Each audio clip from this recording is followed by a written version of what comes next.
Hi, this is Marina from Lead Yourself to Happiness, all about your mental and emotional well-being. So it's April 2020 and the coronavirus is spreading across the world. And there's not a lot that most of us can do. We are fully in lockdown and we pretty much got to stay at home, or we can go out for one form of exercise per day, like a walk or a run or something. Now, of course, this is a terrible time for many of us. And, I don't want to overlook the tragedy of that because it affects all of us. But I think many people also see the silver lining, because there is a silver lining around this cloud. And I think one of them, there's several, but one of them I think is that it's enabling us, or it's even forcing us, to slow down and take a breath as a species.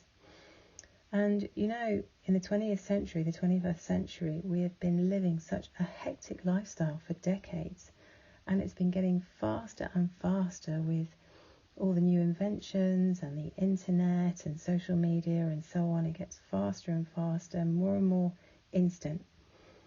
And it's my belief that humans weren't ever really designed to live at such a breakneck pace. We've kind of lost touch with our roots, really, because we came from nature and we are part of nature, although I think we're not aware of it most of the time. But because of that, we have a deep connection to the natural world. And I think that connection means that it has the most incredible curative and healing properties for people that can and will help us now through this crisis, if we will just let it. So one thing that I think I would urge you to do, if you haven't, and I'm sure you have, I hope you have, but one thing that would be really great is if you've got a park or the countryside near you, just go along and literally just soak it up for a few minutes, or half an hour or so.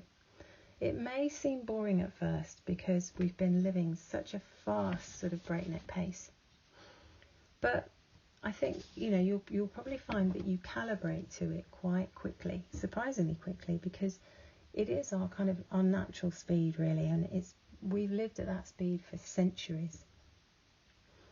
So we can use this time, the time of this lockdown, the time of this virus, to get to know nature, really, to kind of reacquaint ourselves with our roots, with where we came from.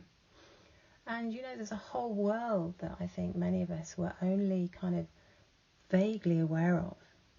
There's a whole world of wildlife, of nature that's all around us. And if you just go and experience, there's the bird song. If you just stop and listen for a little while, you'll see that this constant activity is like there's a beautiful melody or harmony to the natural world. Like nature is so beautifully constructed that everything has a purpose, everything has a unique function and makes something else possible. So for instance, like without the bees, there'd be no fruits or vegetables, or very few, and at the same time the leaves of the plants support larvae, which then turn into moths and butterflies. They also have caterpillars, which are food for the birds, and so on and so forth. And even the humble ant has a vital purpose, and something depends on it. So yeah, I think we can really use this time to get to know nature, and I hope we will.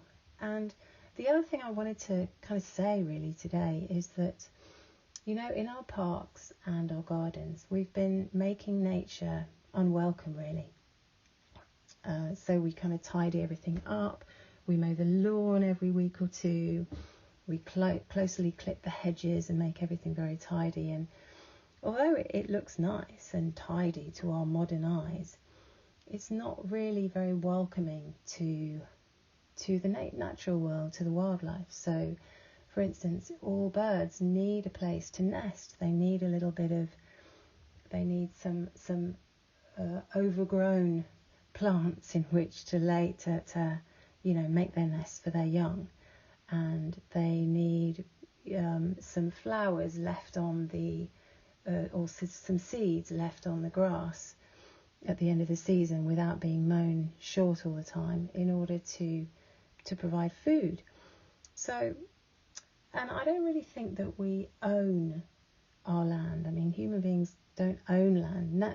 The natural world was here first. Wildlife was here first before we were. And all we can do is really be guardians of it. So I'm just hoping that maybe some of us would perhaps invite nature in a little bit more, and perhaps, don't cut the hedge quite so close, don't mow the grass quite so often, or in fact, they say if you stop mowing it, if you leave it in the spring and don't mow it until June, late June, then it provides some vital food, and also you get the most beautiful wildflowers. So there's very simple things that a lot of us can do. There's if we make some small decisions about things we plant, there are shrubs that are helpful to wildlife, and then there are shrubs which aren't.